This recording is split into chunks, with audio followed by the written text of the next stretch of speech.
پاکستان کی 66% آبادی غذائیت سے بھرپور خوراک سے محروم، نئی رپورٹ جاری۔ عالمی ادارے کی ایک حالیہ رپورٹ میں انکشاف کیا گیا ہے کہ پاکستان کی کل آبادی میں سے 66% آبادی غربت کے باعث وٹامنز اور پروٹین سے بھرپور خوراک خریدنے کی استطاعت نہیں رکھتے۔ ورلڈ فوڈ پروگرام کی رپورٹ میں پاکستان کے چاروں صوبوں میں غذائیت سے بھرپور خوراک کی دستیابی و قیمتوں کا تجزیہ کیا گیا۔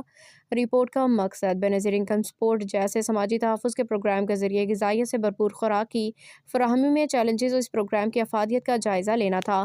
رپورٹ سے پتہ چلا کہ انسانی جسم کو بھرپور غذائیت پہنچانے والی خوراک پاکستان کے اوسطاً 66% آبادی کے پہنچ سے دور، اور صوبہ بلوچستان میں اس کی شرح سب سے زیادہ ہے۔ صوبہ بلوچستان کے دیہی علاقوں میں 84%، جبکہ شہری علاقوں میں 78% افراد غذائیت سے بھرپور خوراک خریدنے کی استطاعت نہیں رکھتے۔